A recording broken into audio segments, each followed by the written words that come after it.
There was once a baker who had a shop in a small town in America. This baker was not a very kind man. He never gave his customers any more bread than necessary for their money, and he never smiled.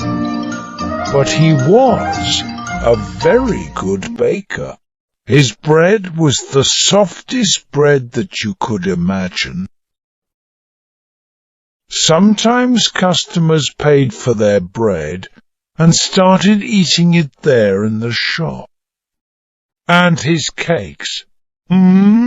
His cakes were really delicious. People came to his shop from all over town. When they walked down the street, they smelled the baker's wonderful bread and his delicious cakes, and they walked right into his shop. But not everyone came inside. Some people just stood outside the shop, smelling and looking in through the windows. The baker didn't like this. Their stomachs are full of the smell of my bread. I'm giving them a free lunch, and I get nothing for my hard work, he said to himself. Perhaps there's some way to put those delicious smell in bottles. Then I can sell them, just like I sell my bread. One winter morning, very early, the baker was in his shop, making bread.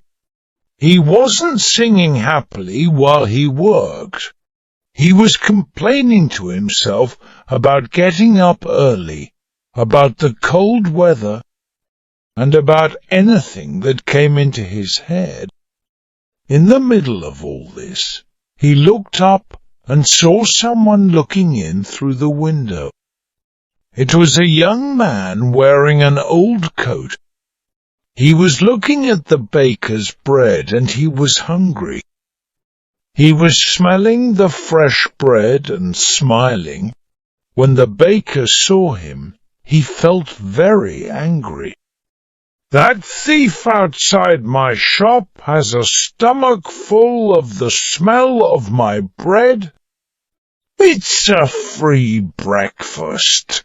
I get nothing for my hard work, while he steals my smells. The man didn't move. He just stood there, closed his eyes, and smelt the fresh bread happily. The baker was really angry now. He walked across the shop, opened the door, and shouted at the man, "Pay me!" "Pay you for what?" asked the young man in great surprise. "For the smells that you've stolen," replied the baker. "But I've stolen nothing. I'm only smelling the air." "Air is free," said the hungry young man. "It's not free when it's full of the smells from my shop," replied the baker. "Pay me now, or I'll call the police." When the young man didn't pay, the baker took him by the coat and pulled him through the snow to the judge's house. He knocked on the door. After a long time, the judge opened the door in his night clothes. He looked at the baker and the hungry young man standing outside in the street. It was 6 o'clock in the morning.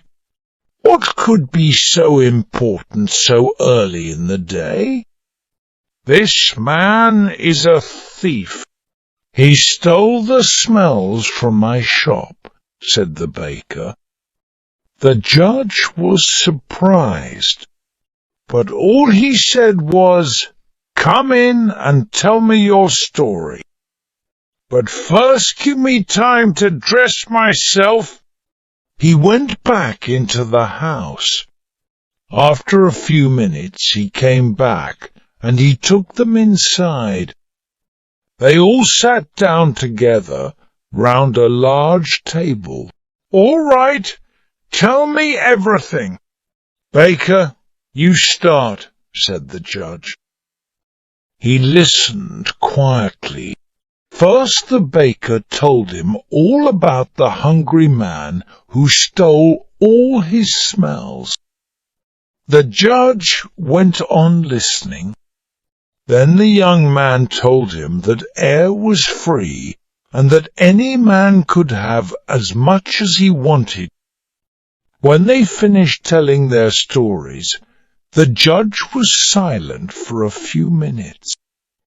The baker started telling him again of how the other man took all his smells without paying. "Stop! Be quiet! I've decided what we'll do," said the judge. "Young man, do you have any money?" The young man put his hand in his pocket and took out a few coins. He showed them to the judge and said, "Sir, this is all the money that I have in the world." "Give those coins to me," said the judge. The young man put them into the judge's hand. "I've listened carefully to both your stories," began the judge. "It's true that the smells were coming out of the baker's shop, and these smells belonged to the baker. And it's also true that this young man took those smells without paying for them. And so I say that the young man has to pay the baker for the smells that he took." The baker smiled, perhaps for the very first time in his life. He held out his hand at once for the money. But the judge didn't give him the ass coins. "Baker, listen and listen carefully," he said. He shook the coins in his hands, and they clinked together. "That can pay for the smells," he said to the baker. "Give me my coins, sir," said the baker, not smiling any more. "No," said the judge. "I've decided that the sound of money is the best way to pay for the smell of bread." And with that, he gave the coins back to the poor young man and told him to go home.